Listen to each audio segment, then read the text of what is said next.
And welcome everyone. I got emotional hearing Heather talk about just the resource that Blomquist Hill is for um so many.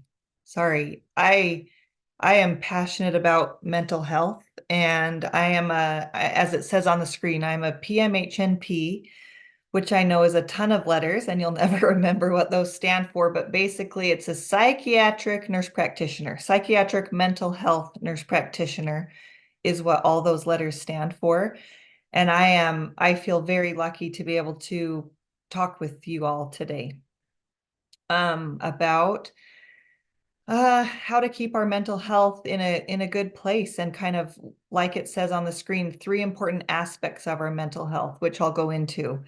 But I hope you guys can learn ways that, in addition to therapy, which I recommend all of my patients engage in, there's so much you can start on your own with the therapy and maybe with medication, and other things.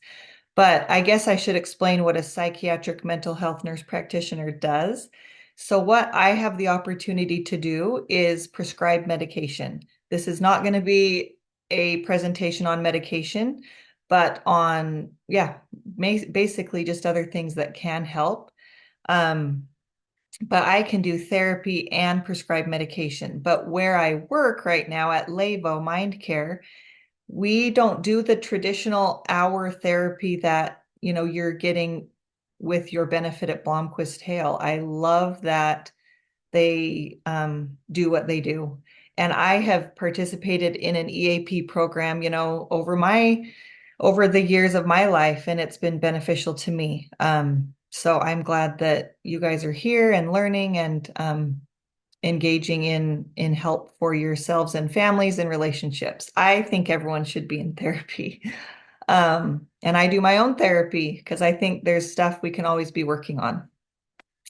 So with that, um, mental health is just as important as physical health. And I think often we forget that. And one reason we do forget that or push it aside is because there is a stigma, which I talk about my own experience with mental health all the time, just because I know sharing our story helps take shame out of it. There shouldn't be any shame with being anxious or having depression or, any of the things that we deal with our mental health. But for some reason, it can be scary to talk about.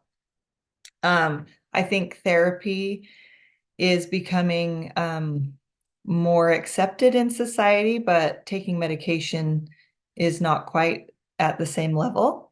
But I'm glad therapy is kind of a more normal, talked about, comfortable thing for people. But the brain is the third largest organ in our body. And so I just get I get discouraged when people don't want to care for it like we do and do checkups for our physical health. There's so much work we can do, like I said, on our own that can help give us optimal um, mental health and optimal brain health. So I'm excited to kind of dive into that. I love this picture, how the stethoscope is going over the brain and, surrounding the heart because it's just that connected. It takes all of the parts and taking care of everything to feel our best, which I know is a lot of work. I love this quote by C.S. Lewis that says, "It is easier to say my tooth is aching than to say my heart is broken." Isn't that so true? Um, we can talk about physical ailments all day, but for some reason it's really hard. When we tuck things away in the dark, difficulties we struggle with and stories of anxiety and depression, we allow they can haunt us.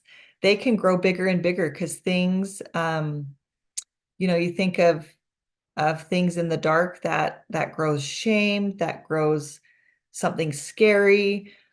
Talking about things just opens up the ability for people to share their own story and for people to know that they're not alone in their struggles. On an average, it takes 8 to 10 years for someone who is struggling with mental illness to ask for help or get help. 8 to 10 years. And I always say, if we had a sore throat, would we wait 8 to 10 years to go get help from the doctor? Or if there was a broken bone, would we wait, man, even a week?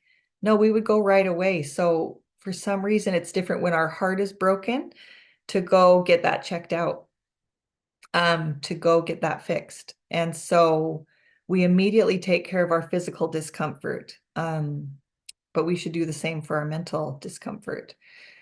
So, what's interesting is I work in mental health. I went to school for this. I got a master's in studying psychiatry.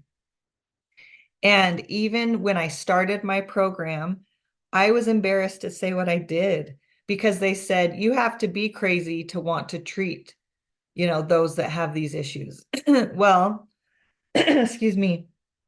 It turns out, I have dealt with a lot of mental health stuff. I have had anxiety. I've dealt with perfectionism.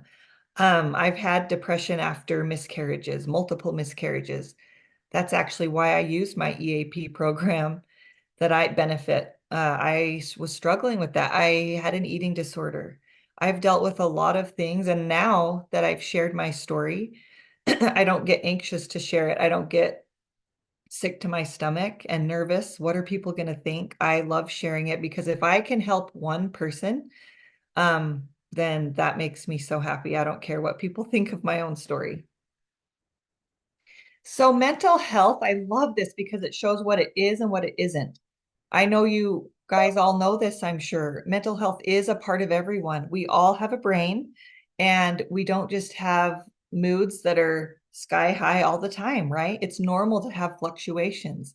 Mental health is something to look after. It's not something that on its own will just keep being in tip-top shape. It's real and complex. It is really important, and it's something you can change.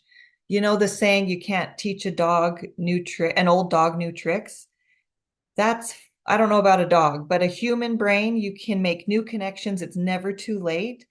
People think, oh, I'm too old to go to therapy. I'm too old to, make any difference. Not true. With little small steps, 1% at a time, that adds up to big outcomes. So I love teaching people about that. Mental health isn't a sign of weakness. It's not all in your head. It's not something you can just snap out of. It is something that often needs attention, and more than just changing our attitude. It's not always a negative thing, and it isn't something to be ashamed of at all.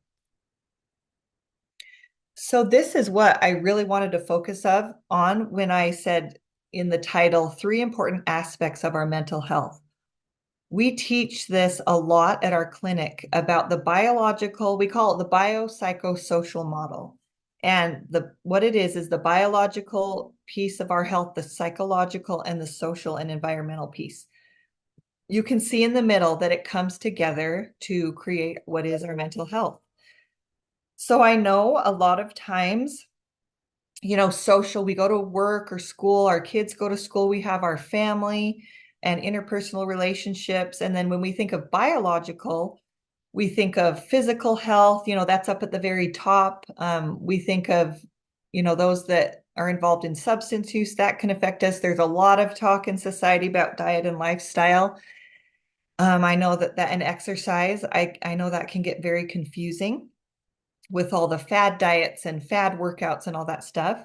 And then there's the psychological piece that talks about our emotions and trauma and social skills and coping skills. And coping skills don't always come naturally. We learn them in therapy, as hopefully many of you have learned. And then you have to practice them. And then we're making those connections in our brain and it becomes second nature.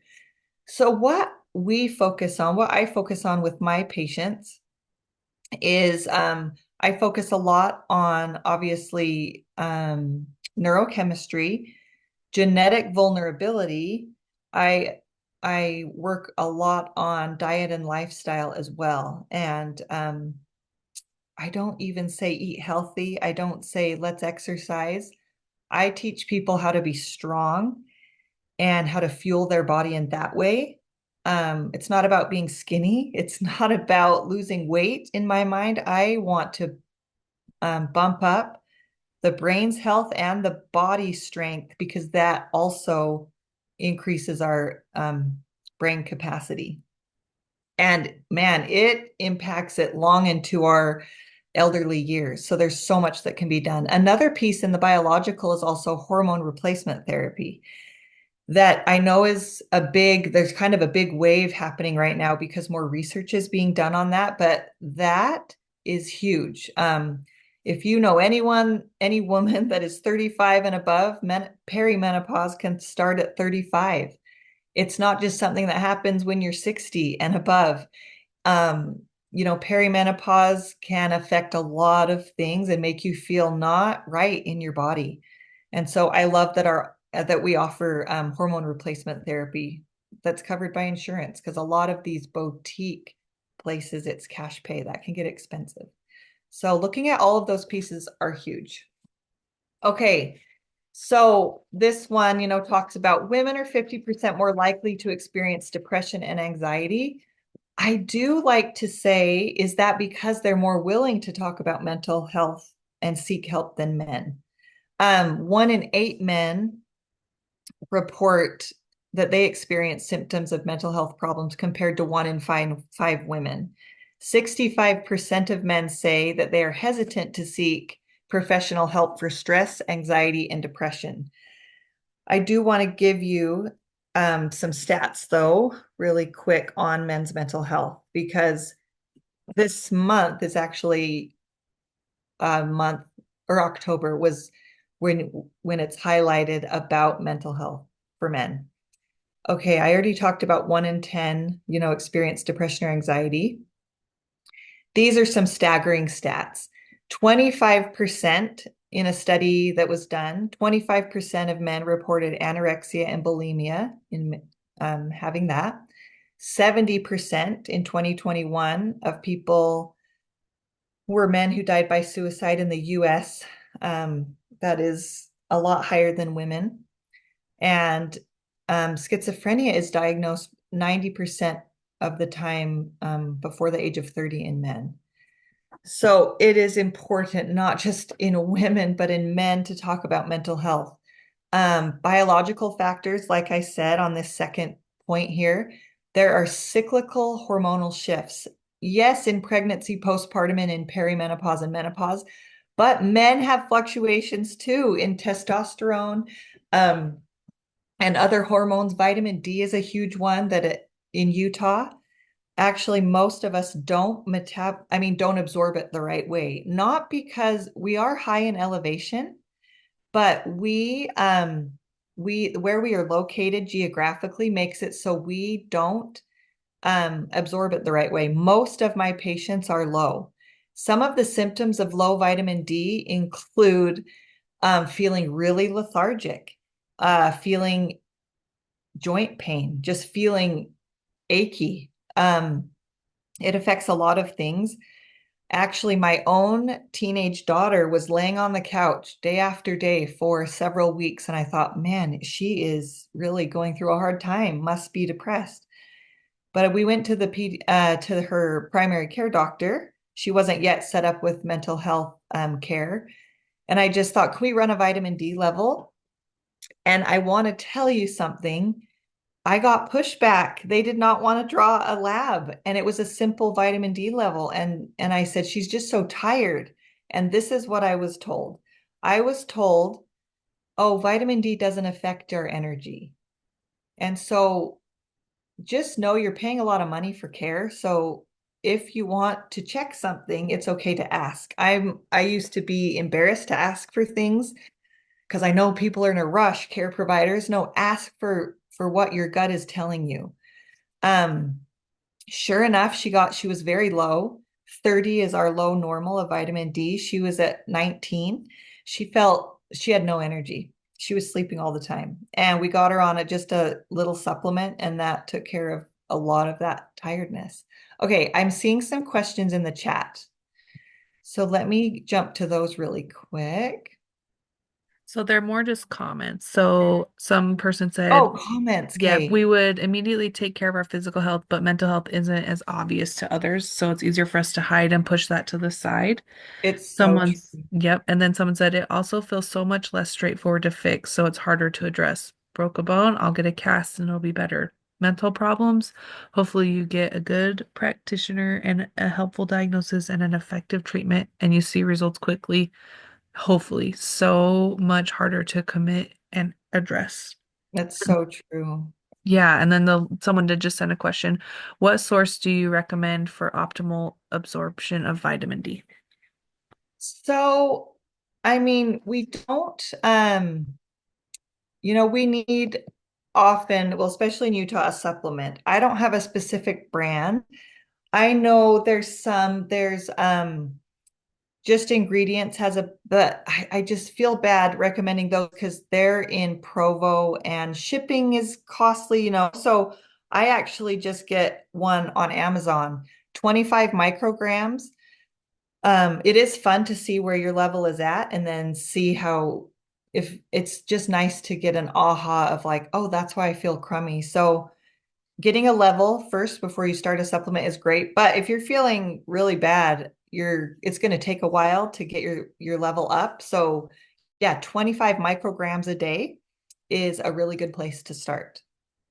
So I love those comments. And the comment on it is not straightforward. You're right. Which insurance covers which providers. It can be a lot. I always tell people that finding help is like dating. It's not always going to be a sure shot the first time, the first therapist you meet, or the first mental health care, prescriber you meet. And if you switch around, they're used to it. And I know that it is time and money, but every time you tell your story to someone, it does help some. I've been to many therapists that I go into it and then I just am like, oh, that wasn't the fit. But I do feel a little bit lighter with each time. And then I eventually find someone. But it is more difficult um to kind of get to that place. Okay, so what is tricky and why I think specialized care, I love primary care providers. They are fantastic, but it can be hard and time is limited to tease out, is this anxiety? Is this depression? Is it ADHD? Is this bipolar 2, which actually presents like depression a lot? Is this borderline personality disorder? There are so many things that have these crossover symptoms like you see in the middle. So in depression and anxiety, they like to hang out together because when you feel depressed, that can make you feel anxious because you're not, whatever, living up to reaching goals you want to reach, or you're not even able to get out of bed. And that might make you anxious because you're thinking about, God, I got to get to work and provide and all that kind of stuff. And then on the other hand, anxiety can cause depression because you're feeling anxious. You maybe aren't going out and feeling social anymore like you did before, or performance in school goes down for children, and then you start to get depressed because you're feeling hopeless and maybe worthless, and they just like to hang out. So really teasing out what is really going on, what's the underlying cause of the anxiety and the depression. We love looking at all the pieces of the puzzle. And a lot of people come in, they bring in a TikTok diagnosis, we like to say, of autism or of ADHD because they saw someone talk about it. And it might be valid. It might be someone that has ADHD, but there's also a lot that have symptoms that look like ADHD, but it might be anxiety. Um, we all lose motivation at times. So just because we don't have motivation, um, doesn't mean we have ADHD. It can be, but you have to look at the whole picture. So when does sadness become depression? So in depression, there's overwhelm in many aspects of your life. There might be crying all the time, persistent that over weeks and months. There's many possible causes and triggers, and symptoms are psychological and physical in nature. I know for depression too, but we manifest these things physically. For anxiety, those that you might be dealing with that, you feel it in your gut. You might feel nauseated, or you might have diarrhea, or you might have the heart, pounding heart, or sweating, or shaking. And so we feel it. And the reason we feel so much in our gut with the nausea or constipation or this and that is because we have a lot of neuroreceptors in our gut. 90% of our serotonin receptors, our mood booster, is found in our gut. So that's why you feel it there. So sadness is a normal human emotion, right? We have factors in our life that make us sad, a breakup, a job loss, a death of someone, different things. And we grieve that, but we get over it. It passes over time. It's when we get stuck in that low spot, that's when it becomes clinical depression. You can still laugh or be comforted when you have sadness, and it's usually triggered by a recognizable event. So this is what I was talking about. Having a regulated nervous system doesn't always look calm. Um, and it doesn't always have just highs all the time or, lows all the time. It usually looks like waves. We feel even within the day, we can have a lot of moods and differences in our nervous system where we feel happy moments and sad moments, but it just kind of keeps ebbing and flowing, right? That's the normal kind of pattern of what we deal with. And so it's when it gets stuck in one of those other really high or really lows, that's when we have an issue. And I know it seems crazy to that staying in a high is negative, but that's when we look at stuff like mania, bipolar 1 disorder, where that can get people in a lot of trouble. Um, okay, so what can we do while we're waiting? Sometimes the wait to get into a therapist or probably not at Blomquist Hale, but many other places, it can be 4 months. Or to get into someone that prescribes medication that's psych specific, it can be 3 months, 4 months. So can we do anything while we're waiting? Yeah, there's so much we can do. So we talk about at Levo we usually say the 5 S's because we don't always include service, but I think looking outside of ourselves can actually help a ton. And there's benefits and studies that show that. So the 5 or 6, we'll just say the 6 S's that boost our serotonin levels are sleep, sweat, sun, stoke, which means looking forward to something, that gives us anticipation of something fun, being social, having social connections, and then service. So the concept of this is, dopamine is what we get. These actually boost not only our serotonin levels, but our dopamine and oxytocin. Those are all feel-good chemicals. So sleep can help boost those. Sleep is something that we rob from ourselves all the time. Um, if I could put all the benefits of sleep and the way it restores and repairs things for our body and brain, everyone would feel great. I think we would solve a lot of problems, but unfortunately, there's nothing like sleep that can do it. So I always tell people when you sleep and actually create, and move your body and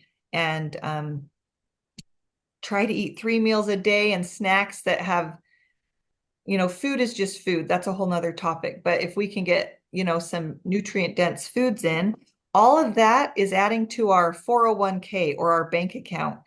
And then when we have something happen or our mood tries to crash, we can actually stay above ground and keep our head above water because we've been prepping for that moment. We're setting up an account where we can borrow from when we need it. That's how I like to say it.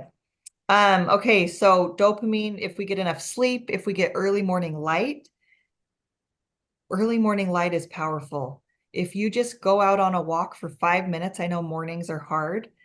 A lot of, people getting kids off here and there and getting off to work, but if you can get morning light, that can boost our mood. It's incredible. And it can also set our sleep cycle to help us sleep better at night.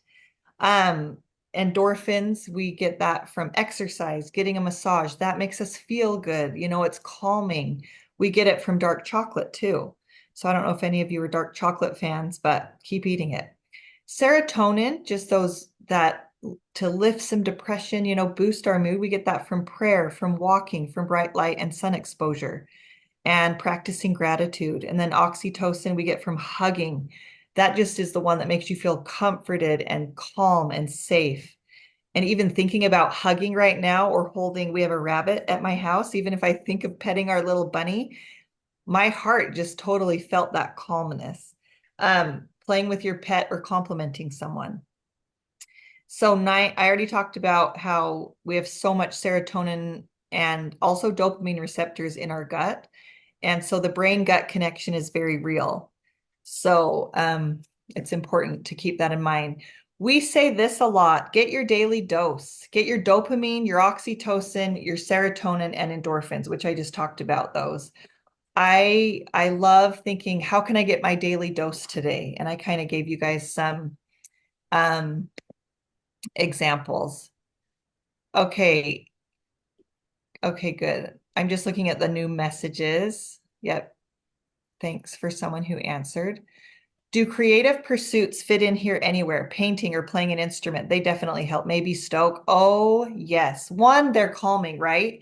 And it gives you that sense of accomplishment, where you're doing something challenging, something hard. And I did want to, um, so those absolutely do. And yeah, so new experiences, if you're painting something new, new experiences definitely boost our dopamine. So dopamine gives us motivation, and stoke too. Yes, it just boosts a little bit of dopamine, makes you excited, makes you feel pumped for the day. So that's exactly right. I love those. Playing an instrument is also very calming. Um, that is, that makes me think of kind of the serotonin for good mood and oxytocin, just those general feelings of well-being and being calm. So good. So I love the conversation here. Um, let's see. Okay, move for mental health. I always tell my patients, before you choose your mood, choose to move. I'll repeat that. It's a lot of M's. Before you choose your mood, choose to move. Because, like I said, when we move, we're boosting dopamine, we're boosting serotonin. If you wake up in a bad mood, if you can't get out of bed, if you can't face the day because you're so anxious, roll out of bed and or this is what I tell a lot of people, count 3, 2, 1, go. Don't think about it. Don't overthink it. Don't think I got to change my clothes. Do you know what I do sometimes? I work out in my pajamas. I know that's awkward, but it gets me out of bed and my mood changes. If I'm like, oh, this is going to be a long week, do it. 5 minutes is really all you need. And then I bet you will feel like doing more. But if 5 minutes or 2 minutes is all you can give, do that and then decide how your mood is going to be for the day. We had a It, question come in that yes. they said, do creative pursuits fit in here anywhere? Painting or playing an instrument? Oh, They yeah. actually And I help. read that one. I read Okay, that okay, one. cool. Sorry. No, that's great. Yeah. So, yes, yes, they do for sure. All of that boosts these, and I love that. And so, moving is huge. The reason I say move instead of exercise is because I just feel like exercise can have a negative connotation around it. A lot of people are exercising to change something negative about them. That's what I feel. If it be change, if their tone, change weight, change this or that, or because they're told to work out 5 days a week, 40 minutes a day. I don't approach it the same. I'm just like, move your body. Our bodies were made to move. So look at it not in the way we look outcome, but in how we feel. Look at it for strength. Um, that mindset can help change your ability to get up and get moving. I love this quote. You are the greatest project you will ever work on. Take your time. We are very scheduled. Our lives are very busy, and keeping up with texts and emails, um, and all there is to do, sports and your work and everything. I feel you. Um, Sorry, I get emotional because I just hear a lot of hard, and I love when people come back and they've been able to cut something out or they've been able to prioritize them and they say, I've never felt better. I've never felt this good. I've never felt this calm. You taking time on yourself and writing down a small something you want to do every day is huge. So put it at the top of your to-do list. It doesn't have to be another big thing. That's one point I want to make. I don't want to add another, yoga class to your day. That's just another thing to add guilt, right? Like, oh, I didn't get there. Add it because you deserve it. And it doesn't have to be some hour-long thing. It can be quick and it can be taking your vitamin D supplement. Just add that for a month and see how that goes. It can be take a 5-minute walk in the morning. You can do that. That is literally something you have time for. Something I like to do, I don't know if anyone has ever read the book Atomic Habits. I love habit stacking and talking about that. So, habit stacking is taking something you do every day, like brushing your teeth, or we all check our phone, right? So, before I can check my phone in the morning, I'm not perfect at it, but I have to go get on the treadmill or go out on a walk for 5 minutes. And I can even check it, which I should just like be mindful and not. But that's okay. I'm on the walk, and if I want to check and check in on I do Instagram for work, to to give good messages out there to social media. And if I want to check that and do something for work, I've committed to myself to habit stack and get up first, get walking, and then I can check it, or I can get on a stair stepper and check it instead of just laying in bed, picking up my phone, and then a half hour has gone by and I feel gross.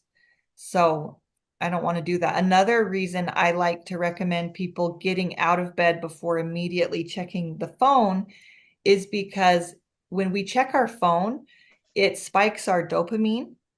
So if we have an early dopamine spike that early in the day, then it decreases motivation later.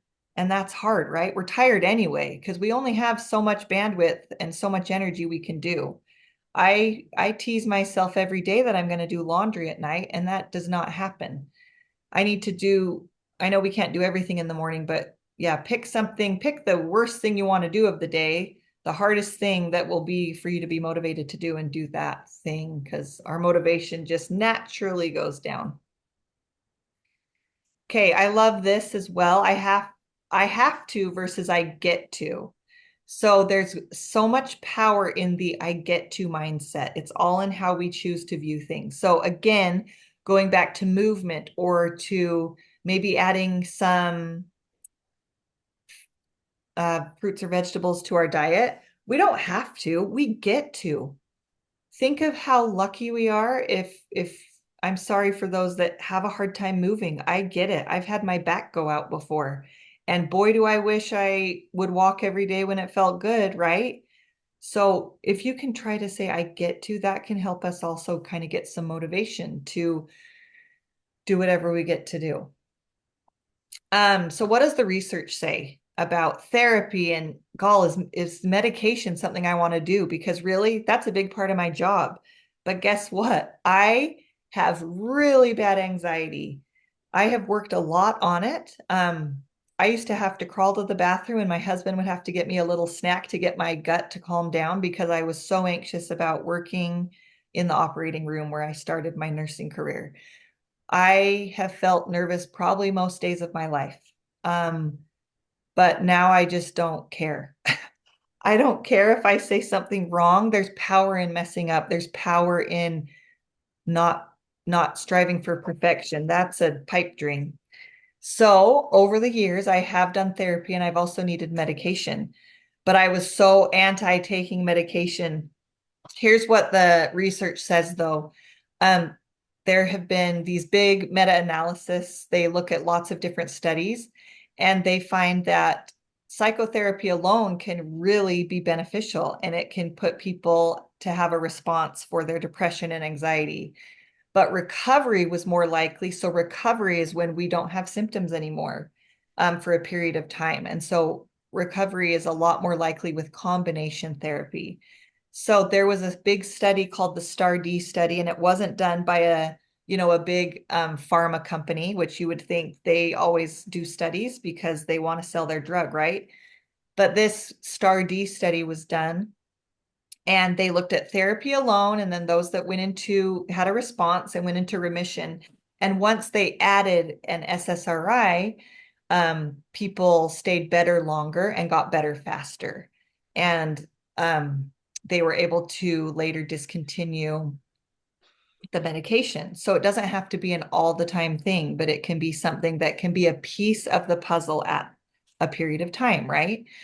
So I love that as well. And if one doesn't work, it's kind of like dating again. You have to try another one. And I know there's a lot of scary things out there about medication. We do genetic testing that can show what medications you might metabolize better, and what you might feel more side effects from. So I love looking at those results for patients. And another piece of that test that I love is called, we look at the MTHFR gene. That's a lot of letters as well.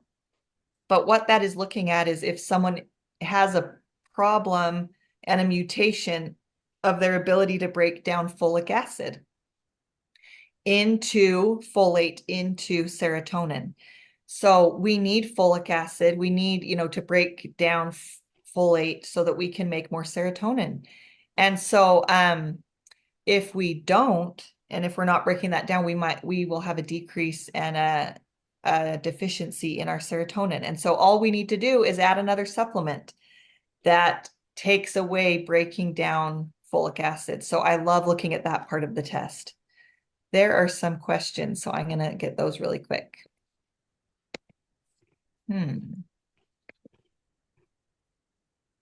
Okay. Oh, yeah. Someone said about the counting down from 5. Mel Robbins talks about that as well. Yes, I love Mel Robbins. She's inspiring. You just count from 5 down to 1 and get going, right? Don't overthink it. Um, Someone loves Atomic Habits. I love it as well. And oh, good. Someone has found, yeah, gene site testing is very insightful. Um, so this one says, against my better judgment, at ages 63 and 60, my spouse and I just got a new puppy. It has been great for moving every day and has brought lots of joy. I know I don't have a dog, and my kids really want a dog, but when we dog sit, I love it because it gets us out and going. But maybe I'll hold off on the puppy. I'll keep dog sitting. So good for you. Um, Oh, and I love this. If you aren't in a position to have a pet yourself, a great option is to volunteer at animal shelters. I love that. Animals and activity and service. That's so good. Yeah, my girls just walk the neighborhood dogs, not for money. Sometimes they'll just say, I just want to take a dog on a walk. So that's a good way to get your kids outside too and help them boost their mood. Or if they're having trouble doing homework, boost that dopamine. Get them on a 10-minute walk, and that boosts dopamine, which is part of what we need to boost focus and concentration. My dog signals to us when he's wanting to go out on a walk, and he will not leave you alone until you go. That's great motivation. That's amazing. Um, okay, I am asking this directly because I don't want to create unnecessary. Oh, this is a direct message, Kay. There have been studies seen that antidepressants are being connected with dementia. This is making me want to get off of medications. They in studies, they list anything that is ever found. I go to conferences every year with the latest and study throughout the year. I teach other providers, and we look at all the latest research and what's going on. And so that's more when there's a family history. If there's a big family history, you can talk to your provider more about that. But you got to look at benefit versus side effect and risk. If you're getting a lot of benefit, and functioning well, and the risk of dementia is really low. I mean, you choose what you feel is right for your body, but that's how I talk to patients about it. If it's going to help, it doesn't make, then I feel like it's worth it to stay on the medication. This is also something, I don't know if there's anyone in the perinatal phase of before pregnancy or, pregnant now or postpartum. They used to say, get off all your medications. This is risky to the baby and to yourself. It's better to get off. Um, but they find now stay on what is working. I find that that's the same for dementia. Like if the meds are helping you, there's just it's not a big enough risk.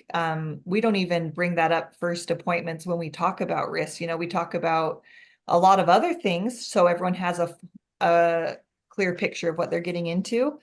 But just like for pregnancy, they actually found it was better for the fetus and the mother to stay on most medication, like most. Yes, there are some that you should stay away from, but case by case. Good questions and comments. Thanks. So I hope that helps answer the dementia question. Um, okay. So how do we choose the right medication? We don't just pick one out of a hat. Really, if I get sad, not hate, I get sad when people come in to me and they've tried two medications and they have anxiety and they tried activating antidepressants or SSRIs, that serotonin reuptake inhibitor medication. They're not all created equal. So if you're anxious, you might not benefit from Prozac, um, or other Wellbutrin. Those might make you feel terrible, like you want to jump out of your skin. You might benefit from something that's more calming, like Zoloft or Lexapro. We also look at sleep. Sleep is such a huge thing, and there's a lot of people that take benzodiazepines like Klonopin or Xanax for sleep, or Ambien. Those are meant to be short term. I won't go into lots of detail, but there's just better options. And so I love teaching people about different options. And like on this page I'm showing here, this slide, there's different things we want to target. So if someone can't get out of bed and they're sleeping all day, we might want to target norepinephrine. And sorry, that is misspelled. I need to fix that. Um, but we want to give them a boost, right? So we want to target norepinephrine or dopamine. But if someone is highly anxious, we want to get things calming, calm things down. So we don't just pick one out of a hat. Okay. I love the bottom one where it says use medications to increase BDNF, which is brain derived neurotrophic factor. This will help prevent against memory loss. This helps prevent against not being quick at decision making and or we call it executive function. BDNF, how do we increase that? And what is BDNF? It's basically like fertilizer for the brain. I don't know if any of you are gardeners, but there is Miracle Grow, that you can give your garden and it makes the flowers last longer. They make them bigger and brighter. That is what BDNF does. It fertilizes our brain. How do we get more BDNF? Yes, some medications can actually help improve our brain, obviously, and it helps decrease the stress. Like I said, with therapy, that's where you're getting to the root of the problem, but the medication takes the edge off. So you're not white knuckling it and you can get more out of therapy because you can actually process all those coping skills that you're learning. I tell everyone to go to therapy. I love it. Another way to get BDNF is in our diet. And so omega 3s, we hear so much about omega 3 and omega 6 fatty acids, it kind of gets old, right? But if we focus on healthy fats, beans, nuts, avocado, leafy greens, um, you don't have to change your whole diet, but just add one thing in and it makes a difference. I have gone into a lot of Mediterranean style diet. Fish is part of that too. I eat everything. I eat sweets. There's moderation in all things. I love all food, but I do try to get in a lot of those omega 3, omega 6, throw some chia seeds in my smoothie or some oh, now it slipped my mind. Flaxseed, all that helps. Hey, Andrea, we had a question come in to me privately. So, Okay. um, Maybe a taboo topic, but becoming less taboo. What's your opinion of the emergence of medical marijuana, ketamine, psilocybin to help with treatment of Oh, anxiety, PTSD, and depression? I love this question, and it is you hear it a lot, you see it a lot, right? On social media and I mean, they're researching ketamine a lot. I will say some of the dissociative agents like the mushrooms and MDMA, psilocybin, those aren't legalized. Like people go on these retreats for 3 days out of the country a lot of the times to do that. So those we just don't have enough research on. I know that they're getting more and more and it is showing positive effects, but we don't know the long game, so I don't recommend that for patients, but there is ketamine and S-ketamine, which is Spravato that insurance covers. Those, when people have treatment resistant depression or they are trying to work through heavy trauma, we refer people for that all the time. We don't do that in our clinic, but I have seen benefits of that. Um, and love that. Medical marijuana, I do have many patients that either have the medical marijuana card or, use it recreationally for pain or yeah, different mental health issues. I always tell them I can't speak to it with the medication I'm giving them because there's no studies on it, but we do know it decreases IQ, the marijuana piece, when it's chronically used. It can cause rebound anxiety, rebound depression, and we never know what they put in it. I know they can tell you what's in it, but there's no regulation. And so if you get something you're not used to, it can cause psychosis. And sometimes that psychosis, for those that don't know, is seeing things, hearing things, being delusional. Sometimes that won't go away. Medication can help for that, for psychosis. But sometimes there's residual, like they still hear something and we can't get it to go away all the way, and they have to live with that. That is why it makes me nervous. I do think, it can help in some situations. So I can't speak for everyone. I know some people deal with chronic pain and do what your provider recommends, but that's kind of, yeah, what we educate people on. So I hope that helps. Um, you guys know you're here. So I love that you're here. You're already involved with Blomquist Hale and know how to find a counselor. And I love that, or have a counselor. So keep talking to people, use the crisis line. Don't be afraid to ask and ask others if you're noticing something's off. Do they need help? Be an advocate for people and a resource. Um, this is my info. Here's our phone number and our website. Just if you guys have any questions on Instagram, I have a work account. You can DM me anything. I don't HIPAA, like she said, I know I'm not treating anyone here, but I'm just saying it is confidential. And I just love to answer questions because I know there is a lot of unknown regarding meds and all that. A few more comments, and then I know it's time to go. Hormone replacement has helped with depression brought on by menopause, as well as pain I've experienced all throughout perimenopause. Yes. You guys, symptoms you would not even think of. Frozen shoulder. We have a lot of estrogen receptors in our joints. So frozen shoulder, visceral fat, which is fat that sometimes we don't see. It doesn't mean someone is overweight. It just means your organs start to get covered with that. Our vitamin D levels can plummet during this time. It is important to look at. So I shout that from the mountaintops. Is there a medication for BDNF? Good question. And maybe I answered that when I talked about the food. I would, if you can't, that's actually there is something I recommend for all patients is to take fish oil.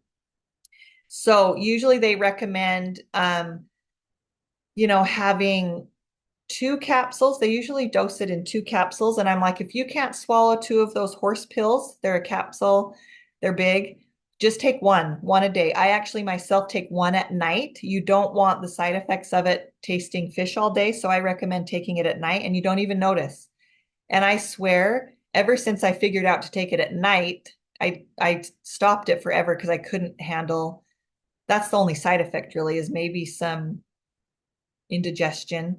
and then the taste. But take it at night and it'll do wonders if you are not a fish lover. And I do like fish, but I still want the benefit every day.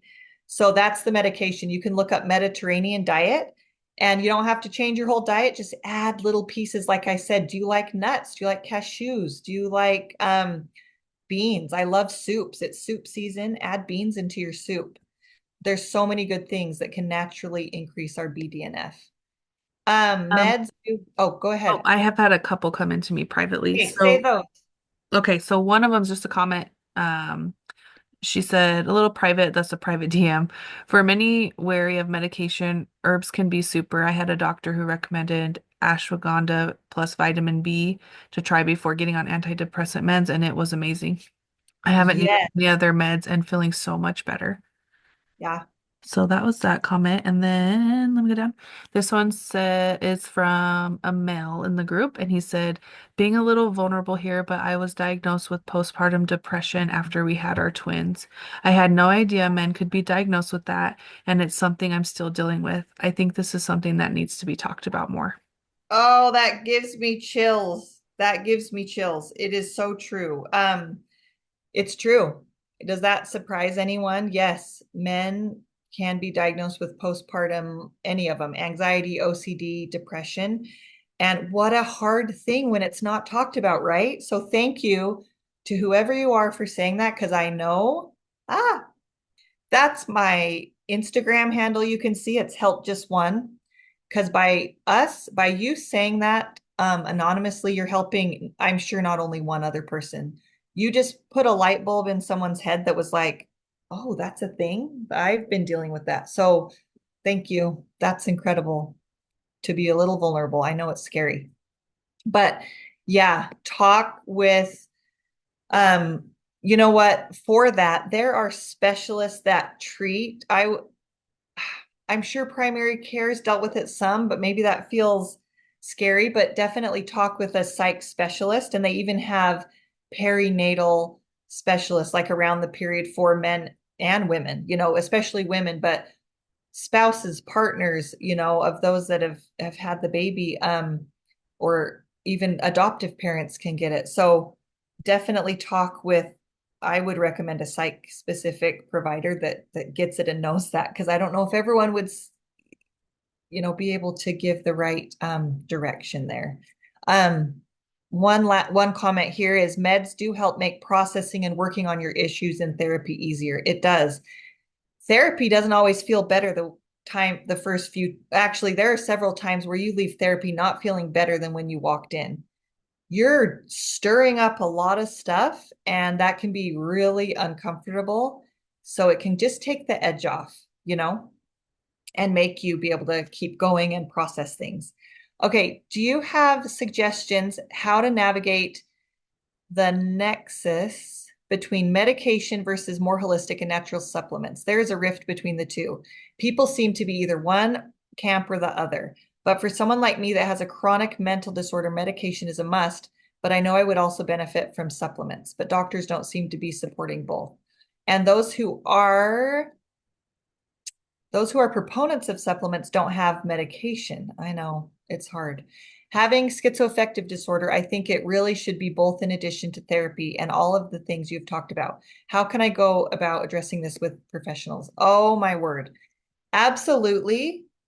Um, it is both. It takes all of it. And schizoaffective disorder is one, yes, it needs life. That diagnosis needs lifelong. It's 11, sorry. Heather, am I okay? I'll wrap up. Yeah, But you're okay. They can log off if okay. you don't have It time, so takes you're good. lifelong medication treatment, right? But with supplements like the fish oil, BDNF, you're improving the brain function. Yes, supplements absolutely have a part in that. So you just need to find someone that is open to both. If they tell you no, keep dating around, keep looking, because and you can do your own research, obviously ask, but magnesium is one that is so helpful um at bedtime for calming. Like someone had mentioned they took, some ashwagandha, some different things for sleep. Absolutely. GABA at night, magnesium at night, vitamin B um can be so helpful. A good place that does supplements that I recommend patients going a lot is, I said it before, Just Ingredients. She has done a lot of research, and I love her. I don't think she's anti-med. She just is someone, I know it's, someone that sells that stuff, but I love what she offers in her supplements because they're very clean. So that's an option too, to look there. That's where I direct patients. This comment, I was lucky to have a doctor who was bridging that gap and led me to alternative treatment. Yes. Lucky when you find people that it just really is about listening. Um, and someone said, of course, babies are a life-changing event for both parents. Absolutely. So it can rock your world in a good way and hard ways, right? I've noticed for me in anxiety situations, grounding myself with breathing and noticing my five senses help a lot. Yes, I tell people that all the time. Five things you can see, four things you can hear, three things you can smell, two things you can taste, one you can touch, or any variety of that, but that helps a lot. So sorry, I went over, you guys. There's just so much. I love talking about this, and reach out, please, if you have any questions. But thank you, Heather, for having me, and for all of you for sticking around.